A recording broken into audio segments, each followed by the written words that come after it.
Sir, નીલમ વાત કરું છું મહામંથન મંતવ્ય ન્યૂઝથી.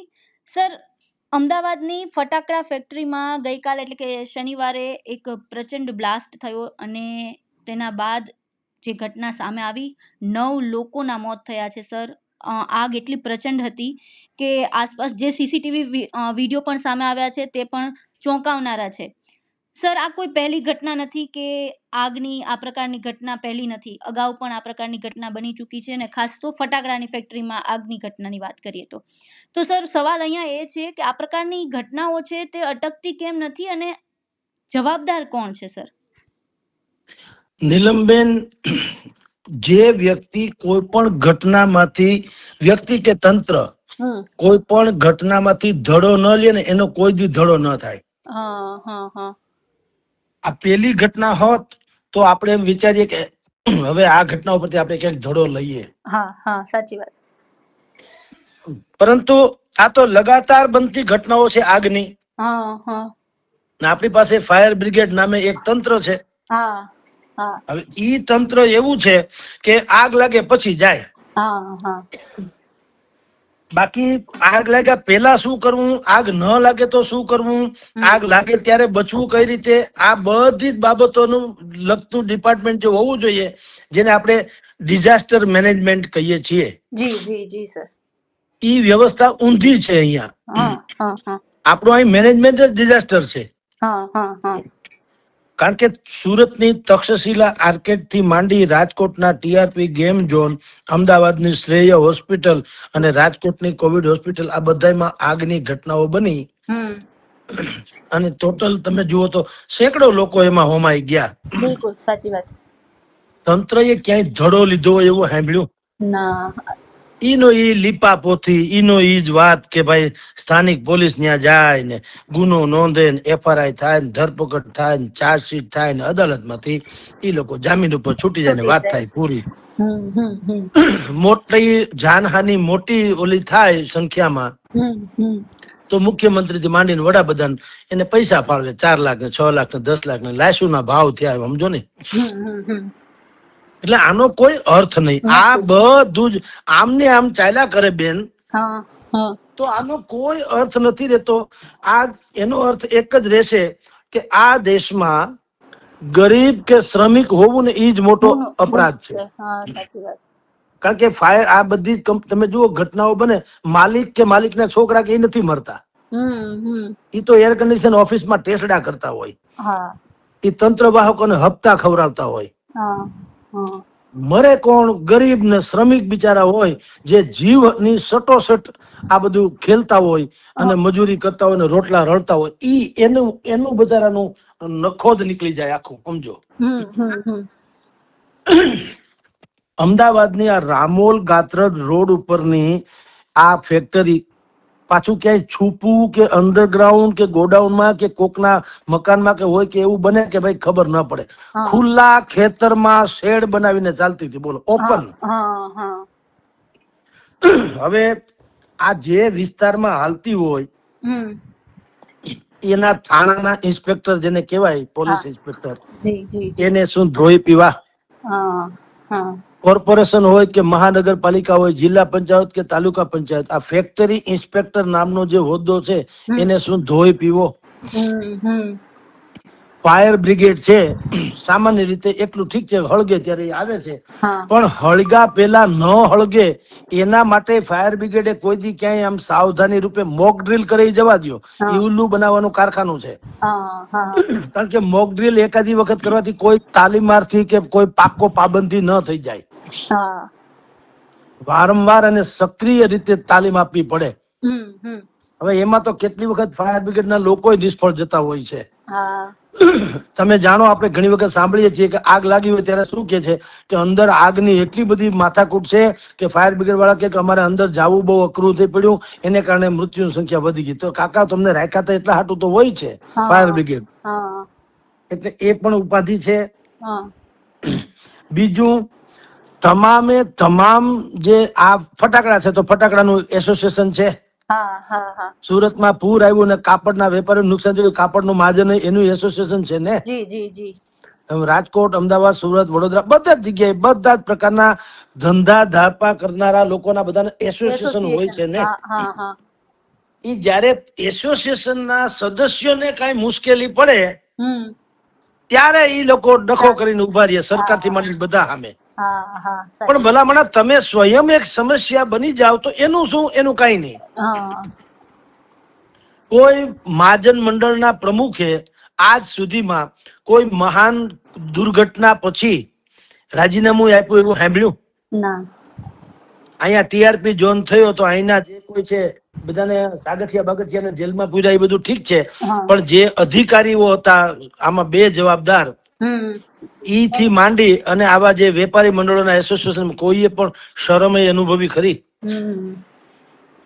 એટલે આ અમદાવાદના રામોલ ગાત્રડ રોડની જે ઘટના છે ઈ અનેકો ઘટનામાંની એક વધારાની છે, વિશેષ નહીં. પણ સરકાર હજી ત્યાં 40 જેટલી ફેક્ટરીઓ તો ત્યાં છે જ અત્યારે. વોચ ગામનું નામ છે વાંચ. હા, 40 જેટલી ફેક્ટરી છે અને એના પ્રમુખનો એવો દાવો છે સરકારે એટલા બધા કડક નિયમ બનાવ્યા કે અમે લોકો એની વિરુદ્ધમાં બંધ રાખ્યું. તમે જુઓ, એટલે નિયમ પાળવા જોઈએ કે નિયમની વિરુદ્ધ? નિયમ કડક શું હોય? જીવદયા માટે જ હોય ને કે ભાઈ જે માણસો ત્યાં કામ કરે એને કઈ થવું ન જોઈએ. પેલી વાત તો આ જ હોય ને. હવે ઈ આ વેપારીઓને ગમતું નથી. આ એસોસિએશન ના પ્રમુખ કેવા કેવાય કે અમને આવા નોર્મ્સ, એટલે એને હાલ તુરંત બુદ્ધિપૂર્વક બંધ રાખ્યા. અંદર ખાને તો મેં જાણ્યું છે મને કેટલીક ફેક્ટરીઓ ચાલુ છે.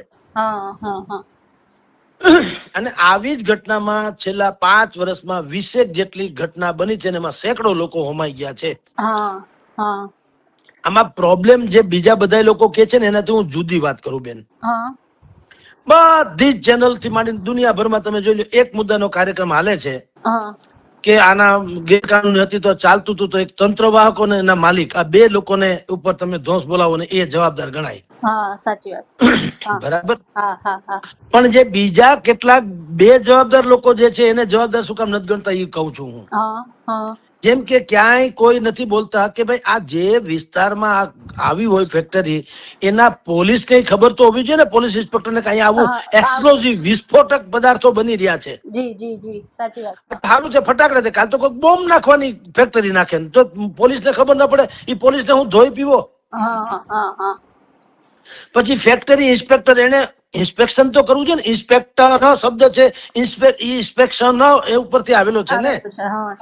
ઇન્સ્પેક્શન એટલે તપાસ કરવી. તો આ ખેતરમાં હતી, ભૂગર્ભમાં હોય તો માને કે ભાઈ મારે ખબર નથી. ખેતરમાં ઉભા શેડમાં ફેક્ટરી હતી, ઇન્સ્પેક્ટર ને દેખાણી ન હોય તો એને 6 આંકડાનો પગાર આપવો શું કામ? મને કોઈ કહેશે? પછી જે તે એસોસિએશન ના પ્રમુખ અત્યારે ફાકા ફોજદારી કરવા બહાર આવી ગયા કે નવી એસઓપી ન બનાવે ત્યાં સુધી અમે ચાલુ નહીં કરીએ, સરકાર અમને હેરાન કરે છે. આ 9 જણા મરી ગયા. તમે ખાલી સરકાર પાસેથી દોવા જ બેઠા તો ખાણ નહીં નાખવાનું. તમે તમારા સદસ્યોને એમ તમે કેમ નથી કેતા કે ભાઈ હું આ એસોસિએશન નો પ્રમુખ છું, આપણે ત્યાં હજારો લોકો નોકરી કરે છે, કામ કરે છે કે મજૂરી કરે છે, એની જીવને જોખમાય નહીં એવી વ્યવસ્થા કરવાની જવાબદારી આપણી છે કે નહીં? ઈ કાઈ નહીં. બરાબર.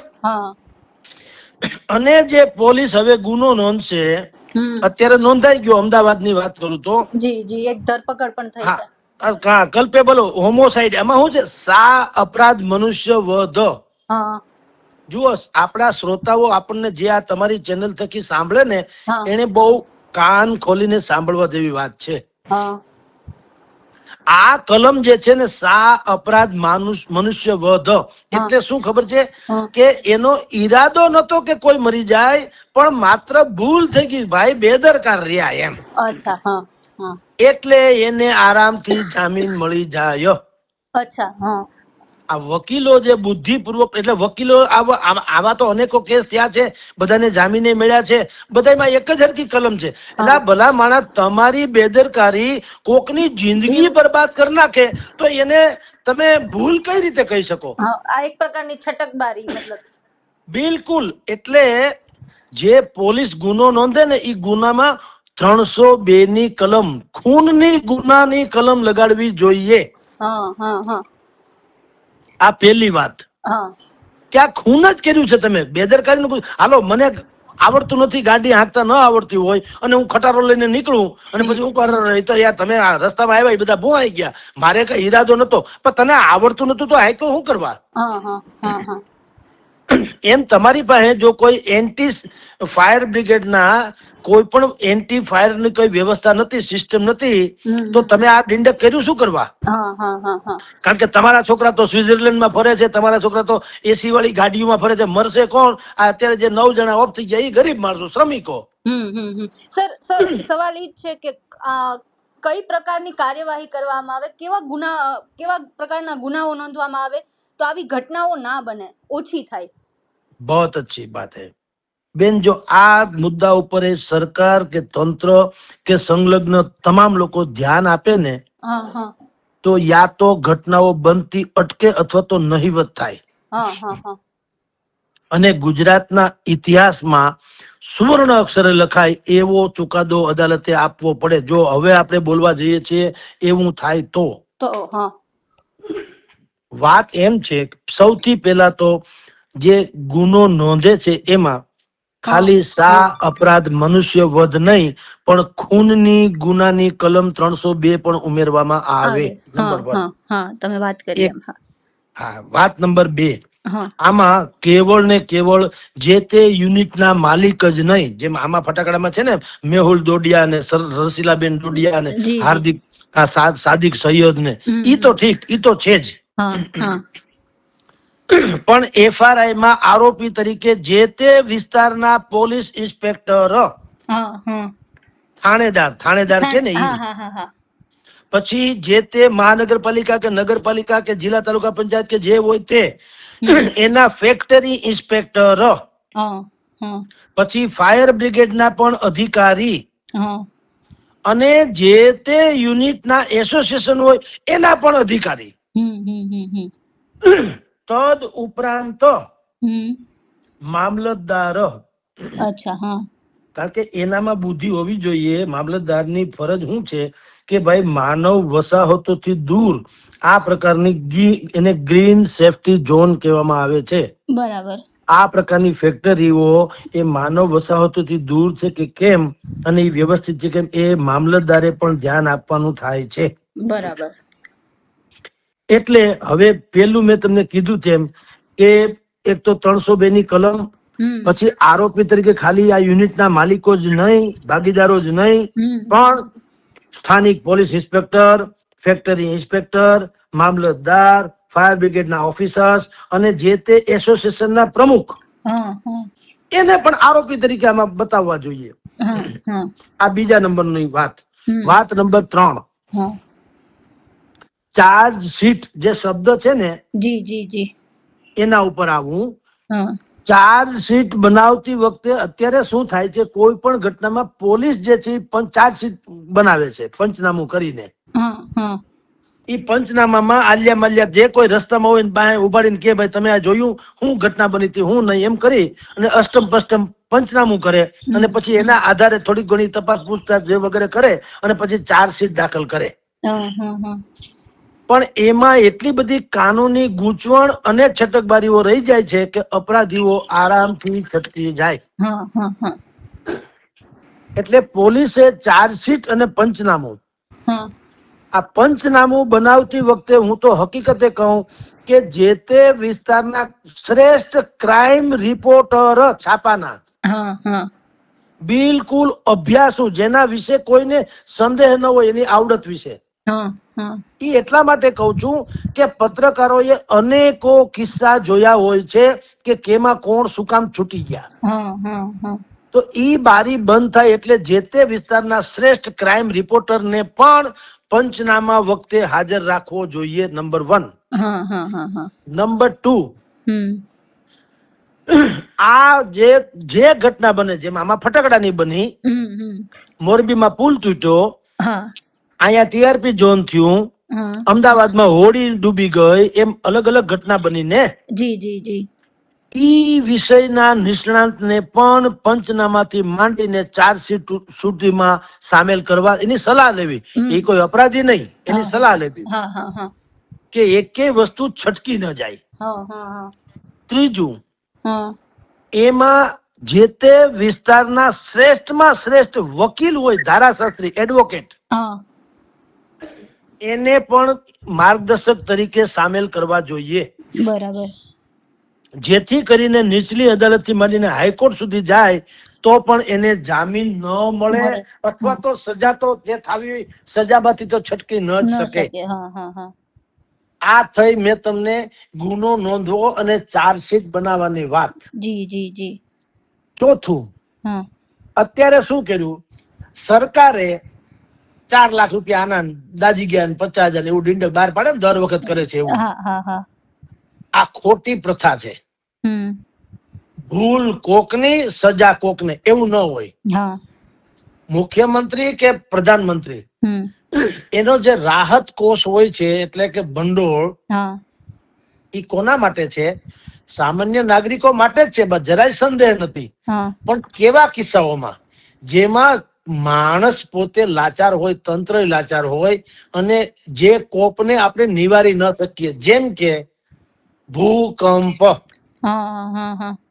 જેમ કે વાવાઝોડું, ભૂકંપ, અતિવૃષ્ટિ, જમીન ધસી જવી વગેરે વગેરે, બરાબર, અથવા તો આતંકવાદી હુમલો, જો કે એમાં સરકારની નાલેસી ગણાય પણ છતાંય પણ આવી બધી ઘટનાઓ બેન હોય, એમાં તમે પ્રધાનમંત્રી કે મુખ્યમંત્રીના રાહત કોષમાંથી જે તે અભિયુક્ત અથવા તો એના અસરગ્રસ્ત હોય એને તમે પૈસા આપો, જરાય વાંધો નથી. પણ આ બી ઘટના જે અત્યારે તમે હું જેની ચર્ચા કરી, કાયદેસર બેદરકારીની ચરમસીમા છે હરામખાયાઓની. તો એક પણ પૈસો સરકારે પેલા 4 લાખ નહીં, હું તો કહું 40 લાખ ભલે આપે. 4 લાખ નો આવે હું બેન અત્યારના યુગમાં. આ રામોલની ઘટના ફટાકડાની, તેમાં 3 આમ ટોટલ 9 જણા ઓફ થઈ ગયા. એમાં 3 કિશોરો, 2 દીકરીઓ ને 1 દીકરો, 14 વર્ષનો છોકરો, 2 દીકરીઓ 16 વર્ષની. હવે 4 લાખ રૂપિયા આપે. આ 14 વર્ષનો છોકરો આખી જિંદગી જીવો હોત 80 વર્ષ, તો 4 લાખ જ કમાયો હોત. સાચી વાત. તમે કલ્પના તો કરો, તમે કઈ રીતે ભાવતાલ નક્કી થાય છે. એની આખી જિંદગીનું ગણવું છે ને. તો આશાસ્પદ યુવાન હોય ને, આજે ફટાકડામાં, તો કાલ શક્ય છે કે મિસાઇલ બનાવે કદાચ. તો એની એ રીતે ગણતરી કરવી જોઈએ. હા, અત્યારે ભલે એડહોક ધોરણે એમ કેવું જોઈએ સરકારે કે અત્યારે હાલ તુરંત તાત્કાલિક એને મદદ 4 લાખ ની આપવામાં આવે ને એમાં કાંઈ કાગજી બાગજી બીજું કાંઈ નહીં. મરી ગયા તો હકીકત છે. એના પરિવારને જઈને પેલા તો ચેક આપી દેવો જોઈએ, ગાંધી સાહેબ દઈ દેવા જોઈએ, એટલે જાન છૂટે પેલા તો એને કઈક થોડું ઘણું રાહત રહે. પણ હું જે સુધારો કરાવવાની વાત કરું છું એવું છે બેન કે જે દોષિત હોય તે, આમાં જે બોલા ફેક્ટરીના માલિકો છે, એમ દરેક ઘટનામાં કોઈ ને કોઈ તો દોષિત હોવાના છે. એની ટોટલી સંપત્તિ સરકારે જપ્ત કરી અને અસરગ્રસ્તોને સરખે હિસ્સે બાંટી દેવી જોઈએ. ધારો કે આમાં જે ફટાકડાના માલિક છે, મેહુલ ડોડિયા ને સાદિક હુસેન અને સૈયદ વગેરે, એની જેટલી પણ પ્રોપર્ટી હોય, જેટલી પણ, બધી જ જગ્યાએ ખંખોળીને નક્કી થાય કે ભાઈ 50 કરોડની છે પ્રોપર્ટી. એ 50 કરોડની સંપત્તિ કબજે કરી, એને હરાજી કરીને જે પૈસા આવે 45 કરોડ આવે દાખલા તરીકે, તો પણ આ 9 જે હતભાગી લોકો છે તેને, અને દાઝી ગયા હોય કે ઈજા પામ્યા હોય તેને, એને એ રીતે પૈસા આપી દેવા જોઈએ.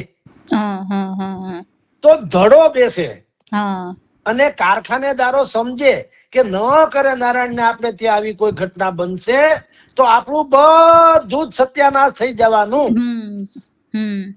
કારણ કે જેના ઘરનો મોભી કે છોકરો કે સંતાન કે ધરોહર એ નાશ પામે ત્યારે સામેવાળાનું તો બધું સત્યાનાશ થાય જ છે ને. તો તમારું ખાલી એટલું સજા શું કામ? ખાલી 2-4-6 મહિનાની સજા, ને પછી તમે છૂટીને આવો અને પાછા કારખાના ધમધમાવા માંડો, ઈ શું કામ ભાઈ?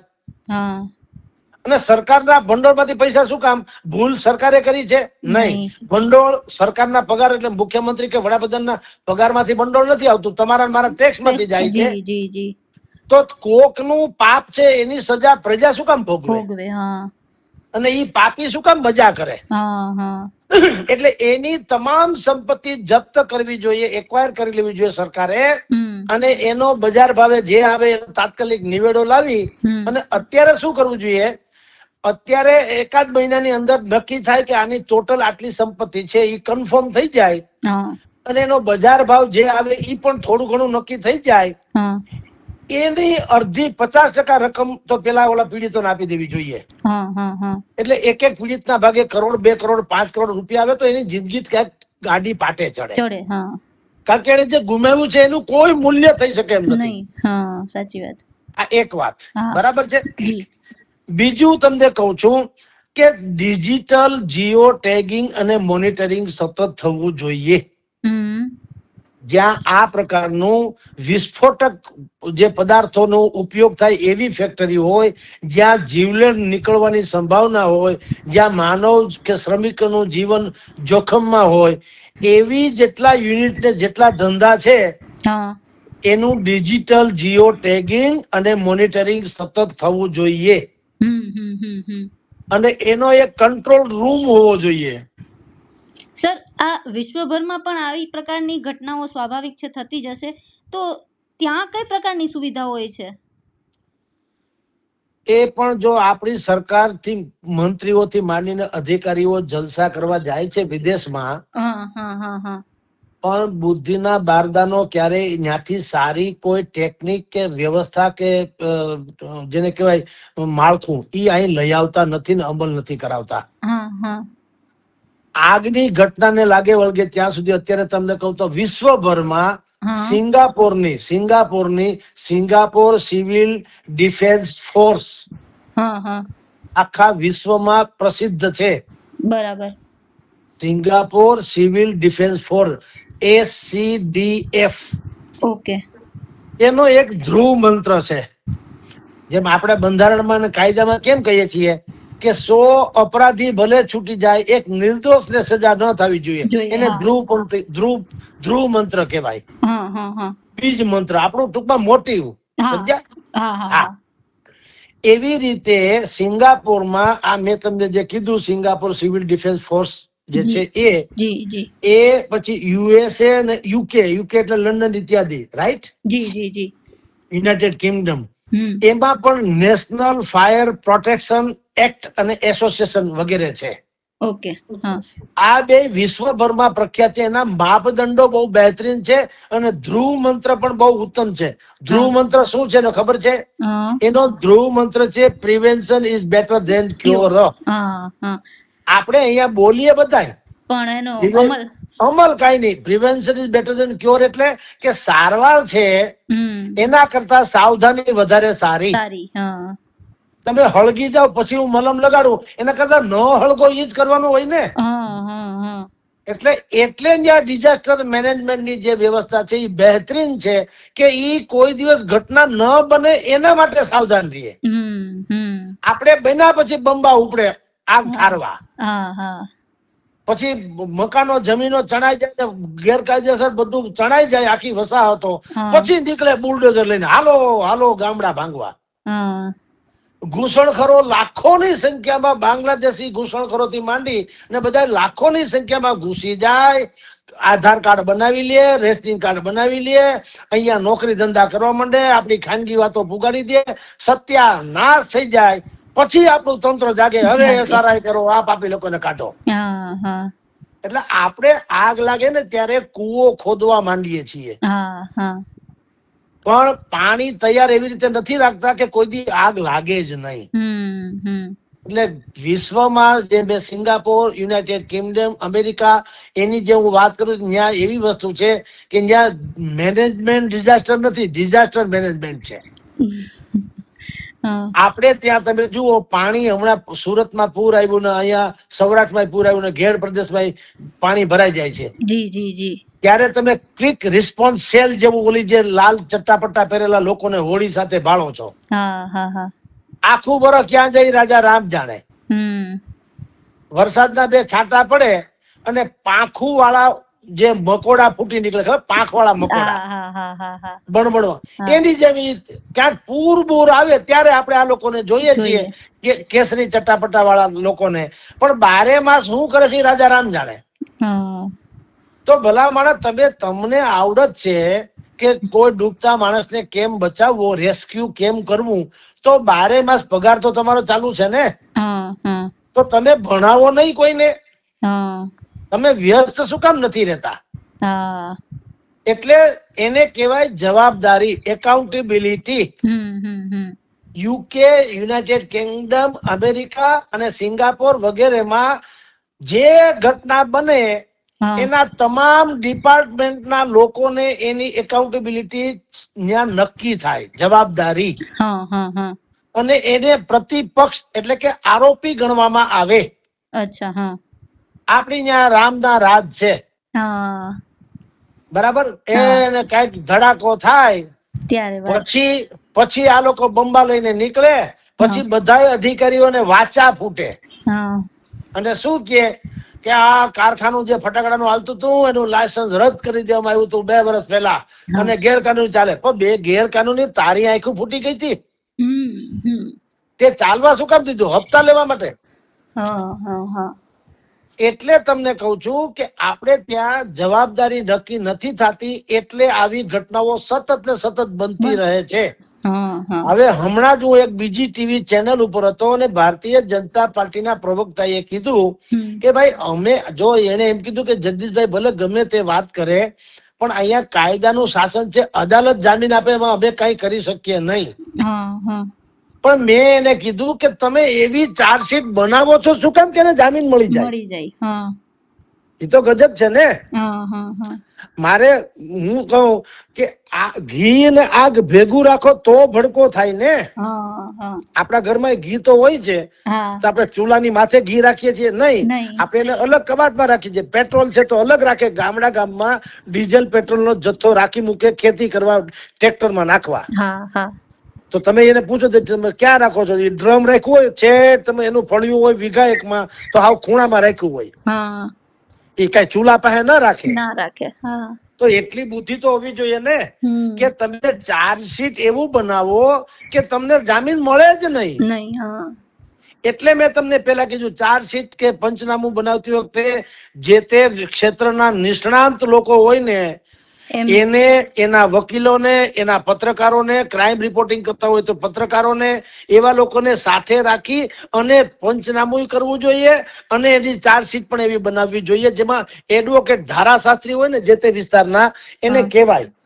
દાખલા તરીકે હું આપણા શ્રોતાઓ સમજી શકે એટલે કહું કે આ જે ફટાકડાની ફેક્ટરીમાં થયું, ઓલા ભાઈ એક આદમી ફરાર છે, એમાં આરોપી છે, એક પકડાઈ ગયો, બરાબર. હવે ફરાર છે શું કરશે? ફરાર એટલે કે થોડો પાકિસ્તાન વહી ગયો, હતાણો છે કે મામા માસીના ઘરે, સમજો. હવે ઈ બીજા ભૂતિયા ફોન થી પોતાનો ફોન સ્વિચ ઓફ કરી નાખે અને બીજા તમારા મારા જેવાના ફોન ઉપરથી વકીલાને છેડા અડાડીને વાત કરશે, બોલો તમારા કેટલા પૈસા, મને કઈ ન થવું જોઈએ, ઓલા ભલે મરીને હળગી ગયા. વકીલ કરશે લાકડા, ઈ કે કઈ વાંધો નહીં, હું FIR જે છે ને એનો અભ્યાસ કરી લઉં. એ FRI માં આવો ડખો હોય ને હોય જ કે આ સા અપરાધ માનવ જે છે એ મૃત્યુ થયું છે, એટલે કે ઈરાદો નતો પણ અકસ્માતે થયું છે. બસ આ ઈ વકીલ છે ને એ આ લીટી પકડી લે કે ભાઈ આ એક એક્સિડન્ટ છે, મારા માલિક કે મારો અસીલ જે છે એનો ઈરાદો નતો કે બધા મરી જાય, એટલે આને. અને બીજું કે એમાં એનો હાથ નથી, એ તો જે તે સમયે સિંગાપુરમાં ટેસડા કરતો હતો ક્રુઝમાં, આ મરી ગયા એના પાઇપે બેરા, એમ તમે જુઓ કેવું હોય. અને પછી એને જામીન મળી જાય છે.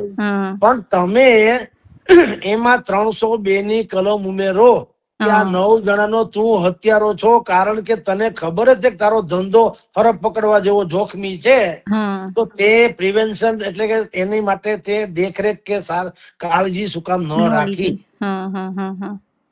એટલે હું તમને બેન કહું છું કે આ બધી જ બાબતોનો જો ધ્યાન રાખવામાં આવે અને ઈ કેસમાં જવાબદારી મામલતદાર સુધીની વાત કરીએ ને, ઈ બધાની વાત, ઈ બધાની જવાબદારી ફિક્સ થાય પછી નિયમ જ કરવાનો કે આને ફાસ્ટ ટ્રેક કોર્ટમાં જ આ કેસ ચલાવવાનો અને 6 મહિનામાં રિઝલ્ટ આપી જ દેવાનું.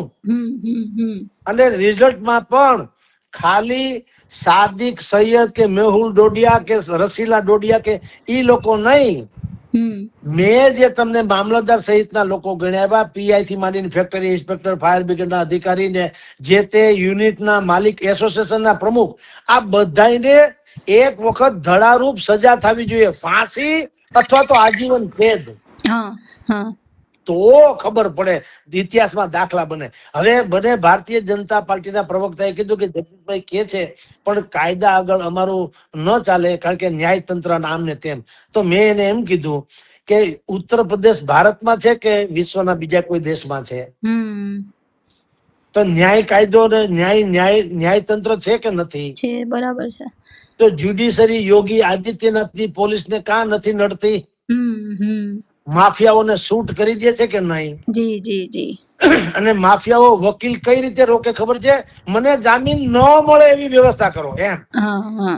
ઉલટું, કારણ કે જામીન ઉપર છૂટીને ભરવું ને, એના કરતા જેલમાં કમસે કમ ભલે જેલમાં પણ જીવતા તો રહીએ. તો યોગી આદિત્યનાથ નું મોડેલ છે, એને ક્યાંય એવી ફિટકાર નથી આવી કે તમે કાયદાનો શાસનનું ઉલ્લંઘન કર્યું, એવું તો છે નહીં. યોગીજી તો પોતે કે છે કે ભાઈ જે માણસ કોકને સેંકડો લોકોને મારી નાખે એને કોણ બંધારણમાં કયો અધિકાર છે માર નાખવાનો? તો એને અધિકાર છે. તો અમારી પોલીસને આ પિસ્તોલ રાખી હું કે કઈ કોઈના લગ્નના વરઘોડામાં ફોડવા રાખી? આ જે ટીટ ફોર ટેટ, જેસે કો તૈસા, ઈ વસ્તુ કરવામાં નહીં આવે ત્યાં સુધી આપણે બધાય દાદલો કૂટા કરશું. કારણ કે આપણે ત્યાં કોઈ જાતની વ્યવસ્થા નથી. હવે તમને એક બીજી વાતે કરી દઉં, શું કામ આ બધું તંત્ર કેવું છે એ કહું. તમે વારંવાર છાપામાં અને ટીવીમાં જોતા હશો કે સ્પાના નામે કૂટણખાનું ઝડપાણું. પણ ભલા માણા કૂટણખાનાનું જ સોફ્ટ સ્વરૂપ છે સ્પા. એ સ્વરૂપ શું કામ થવા દેવા જોઈએ? તમે દુનિયામાં ક્યાંય એવું સાંભળ્યું? અને ઈ કે કોઈ પર સ્ત્રી તમને માલિશ કરી દે તો તમારો રોગ મટી જાય, આવું હોય જગતમાં ક્યાંય? અને ઈ નિર્વસ્ત્ર પુરુષ ઈ કઈ ઋષિમુનિ નો દીકરો છે કે પર સ્ત્રી અડે તો આને કઈ ન થાય ને આરામથી સ્પા ની મજા માણે, એવું હોય બાપને ઘરે ક્યાંય? આ બેવકૂફાઈ ની ચરમસીમા તો જુઓ. પણ કારણ કે એનું નામ સ્પા રાખવામાં આવ્યું એટલે ઈ તમને શહેરના હાર્દ વિસ્તારમાં પણ ઈ કૂટણખાનું ધમધમે. બોલો, ક્યારેય કરતા ક્યારેય કોઈ દિવસ આમાં એવું કોકે તપાસ તો કરવી જોઈએ ને કે ભાઈ આ એવો કયો રોગ છે કે હરામના પૈસા હોય એને જ થાય? કા કોઈ ગરીબ માણસને સ્પામાં જવાનું નથી થતું? એને રોગ નહીં લાગે, માણસ નથી તો એને કા નથી થતું? પોહાય નહીં. એટલે આ જે ઉઘાડે આંખે તમે ને હું જે ભ્રષ્ટાચાર જોઈ રહ્યા છીએ અથવા દુરાચાર જોઈ રહ્યા છીએ, તંત્ર વાહકો પર જોઈ રહ્યા છે, ઈ ઉઘાડી આંખે પછી આ સત્યાનાશ થાય ને હપ્તા બપ્તામાં ટૂંકા પડે, પછી કે સ્પા ઉપર દરોડો ને આટલી લલનાઓ ઝડપાણી. પણ તમે ખડકાણી ત્યારે ક્યાં ગયા હતા? ઝડપાણી થઈએ તો ખડકાણી ત્યારે તમે નતા. એટલે બધું આ બેન બેવકૂફાઈ ની ચરમસીમા છે. બધાય બેહીને હુવે છે, કોઈને કઈ ખબર નથી એવું નથી. આપણા ખભે બંદૂક ફોડે છે, આપણા એટલે મીડિયા એના ખભે બંદૂક ફોડે છે. બાકી હરામ ખાયાઓને બધી ખબર છે ને ટેસડા કરે છે.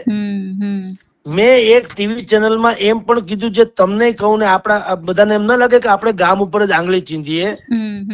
હું એમ પણ કઉ છું કે મીડિયા પણ થોડુંક જવાબદાર છે, અથવા તો એને વધુ જવાબદાર બનવું પડશે. કઈ રીતે એ કહું બેન? અત્યારે તમે મેઇન સ્ટ્રીમ તમારી પોતાની ત્યાં જેટલી ચેનલો આવતી જોઈ લ્યો, બધી ચેનલો વાળા હવે ત્યાં સ્થળ ઉપર ધસી ગયા છે અને બધાના ભાઈ સાદિક સૈયદ નું ઘરે ગોતી કાઢ્યું, મેહુલ ડોડિયા નું ગોતી કાઢ્યું, આમ ને તેમ ને, બરાબર. પણ હવે આના ઉપરથી તમે ધડો લ્યો કે ભાઈ હાલો આ અમદાવાદમાં એક ઘટના બની ગઈ, ઓકે, તમે કોક તપાસ કરતા લોકોને પૂછો કે આવું બીજે ક્યાં ક્યાં ચાલી રહ્યું છે? ત્યાં તમે પહોંચી અને રીતસર બધાની થોડીક તપાસ કરો. ભાઈ તમારું લાયસન્સ બતાવો. હું એમ કહું કે તમે એક એવો તો અધિકારીને સાથે રાખો.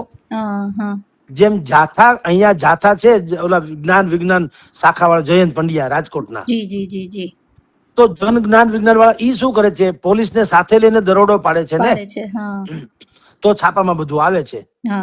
એમ તમે એટલે કે પત્રકારો આપણે એટલે બધા જ એન્ટાયર મીડિયા કહું છું, હું તમે ખાલી નહીં, બધા જ પત્રકારો સંલગ્ન ડિપાર્ટમેન્ટને કે ભાઈ તમે અહીંયા ગેરકાનૂની બધું ડીંડક ચાલે છે, તમે અમારા ભેગા આવો. એટલે કોઈને એમ ન લાગે કે અમે તોડ પાણી કરવા ગયા અથવા અમારો ઈરાદો બીજો કઈ છે. અમારો ઈરાદો જનજાગૃતિનો છે. આ જે અત્યારે અમદાવાદમાં આ રામોલ ને ગાત્રડમાં થયું એવું બીજે ક્યાંય ન થાય ને કોકના દીકરા કે કોકના પતિ કે કોકના પિતા હોમાય ન જાય. એટલે અમારી ફરજ, પત્રકાર તરીકે અમારી ફરજ પણ છે કે જનતાને એલર્ટ કરીએ, જાગૃત કરીએ. એમ કરીને પોલીસ કે માંડીને સંલગ્ન તંત્રની મદદ લઈ, ઈ પણ એક્સક્લુઝિવ, આમ એડવાન્સ ગયો તો એ પાપી લોકો ફૂટી જાય તો કઈ ન થાય. પણ એવી વ્યવસ્થા કરીને ત્યાં જાઓ તો ત્યારે આપણે જો કહીએ તો આપણને અત્યારે અધિકાર છે તંત્રને ગાળો દેવાનો. પણ આપણે મીડિયા છે તો આપણી ફરજ એ છે ને સમાજમાં જે બદીઓ ચાલતી હોય એને ઉજાગર તો કરવી ને. એટલે એક એ પણ ઉમેરવાની જરૂર છે, જેથી કરીને એમ ન લાગે કે આપણે ગામને જ કહીએ છીએ. આપણો પણ કેટલોક દોષ અથવા તો જવાબદારી બને છે. અને બીજી જવાબદારી બને છે વિપક્ષોની પણ. સરકારને ખાલી ગાળું દેવા, અત્યારે તમે જો બધી ટીવી ચેનલમાં વિપક્ષના નેતાઓ ગોઠવાઈ જાય છે અને ધબધબાટી બોલાવે છે. હું કા માંડ મોકો આવ્યો છે ખીજ કાઢવાનો, ઉતારવાનો. પણ ભલામણા તમે પણ વિપક્ષ તરીકે એક જવાબદાર વિપક્ષ તો છો ને. તો કે હા, તો જે મેં મીડિયા માટે વાત કરી એમ વિપક્ષ ઈ પોતે પણ કેમ ન કરી શકે તપાસ. હવે એક વિપક્ષ કોંગ્રેસના નેતાએ કીધું કે સાહેબ અમે ત્યાં જઈએ ને તો અમને ઈ લોકો નથી લાયસન્સ બતાવતા, નથી કાંઈ, ઉલટાનું અમને ગમકાવે છે કે તમે ક્યાં કોઈ પાવરમાં છો ને અથવા તો તમારી શું હેસિયત છે વગેરે વગેરે. મેં એને કીધું કે હાલો ઈ એવું બને વાંધો નહીં, તમે પ્રેસ કોન્ફરન્સ કરીને કહી ન શકો કે ભાઈ અમે ફલાણા વિસ્તારમાં ગયા છીએ. જેમ કે આ અમદાવાદનું મેં તમને કીધું ને, વાંચ નામનો વિસ્તાર છે, ત્યાં હજી આવી સેંકડો ફેક્ટરી ચાલુ છે આજની તારીખે. વિપક્ષો ત્યાં જાય, બધા વિપક્ષો ભેગા થઈને કે અલગ અલગ પોતપોતાની પાર્ટીના લોકો ત્યાં જાય, તપાસ કરે ભાઈ કે તમારું લાયસન્સ બતાવો, તમારી એન્ટી ફાયર સિસ્ટમ હોય તો ઈ બતાવો, મજૂરના નિવાસો કેવા છે ઈ બતાવો, એક્સપ્લોઝિવ વસ્તુ જે છે વિસ્ફોટક એનાથી માણસને રક્ષણ મળે એના માટેની તમારી પાસે સુવિધા શું છે ઈ બતાવો, દરેકના વીમા ઉતાર્યા છે કે કેમ ઈ બતાવો, બાળ મજૂરી નથી કરાવતા ને ઈ અમને જાહેર કરો. આવી તમે તપાસ કરો ને તમને જે જાણવા મળે ઈ પછી પત્રકાર પરિષદ બોલાવીને કયો તો ખબર ગધેડો ન થાય ગામમાં. સરકારે ધ્યાન લેવું પડે, આખી દુનિયાને ખબર પડે. અને જ્યારે આવી ઘટના ભગવાન કરે ન બને, પણ ધારો કે બને તો કેવા થાય કે ભાઈ અમે લોકોએ આવી તપાસ કરીને જુઓ 2 મહિના પહેલા આ જગ જાહેર વાત કરી હતી, તેમ છતાં સરકાર ઊંઘતી રહી અને આ કરુણા બની, તો વિપક્ષનું માન વધે કે ન વધે? આ બધા મેં ઉપાય કીધા, કારણ કે મને કોઈ પણ ઘટનાની ખાલી દાદલો કૂટા કરવાનું કે તંત્ર ઉપર માછલા ધોવાનો ઈરાદો નથી. એની મજા નહીં, એમાં તો કઈ વળે નહીં. પણ જો સરકાર આપણે જે કીધું એ પ્રમાણે ગુનો દાખલ કરવાની પ્રક્રિયાથી માંડી ચાર્જશીટ બનાવવાની પ્રક્રિયા સુધીમાં આપણે જે કીધું છે એ પ્રકારે અથવા એમાંથી જે બની શકે તે એવી જો વ્યવસ્થા કરે અને એક વખત એવો દાખલો બેસાડે કે જે તે યુનિટના માલિક તો ઠીક, પણ એના સ્થાનિક police inspector, factory inspector, fire બ્રિગેડના અધિકારી, જે તે એસોસિએશનના પ્રમુખ, મામલતદાર, આ ફાયર ઓફિસર, જે કોઈ હોય તે બીટ ઇન્સ્પેક્ટર, આ બધાને પણ આકરામાં આકરી સજા થઈ. આવું જો થાય તો ગુજરાત છે એ આખા ભારતમાં ડંકો વગાડી દે. અને ભવિષ્યમાં આવી કોઈ ઘટના ન બને એના માટે તમામ અધિકારીઓ, કારણ કે પોતાના લુગડા ઉતરી જાય એમ હોય એટલે કોણ બેદરકાર રહે. જેને હું શબ્દ વાપરું છું ડિસમિસ, સસ્પેન્ડ નહીં, ડિસમિસ. આ બધા લોકોને હરોળમાં 50 જણા એક વખત ડિસમિસ થાય, ડિસમિસ હોય એટલે જગતમાં ક્યાંય આવી ન શકે. તો તમારી જાણ ખાતર કોઈ કરતા કોઈ આમાં ગેરકાનૂન બેદરકાર ન રહે. અને નહીં તો ઈ નહીં થાય ત્યાં સુધી આપણે હવે આ ઘટનાની અત્યારે ચર્ચા કરીએ જ્યાં સુધી બીજી કરુણાંતિકા ન બને. બસ સાચી વાત છે, આવું છે બેન. જી સર, બિલકુલ. તમામ માહિતી આપી, વિગતો આપી તે બદલ આપનો ખૂબ ખૂબ આભાર સર. નમસ્કાર બેન.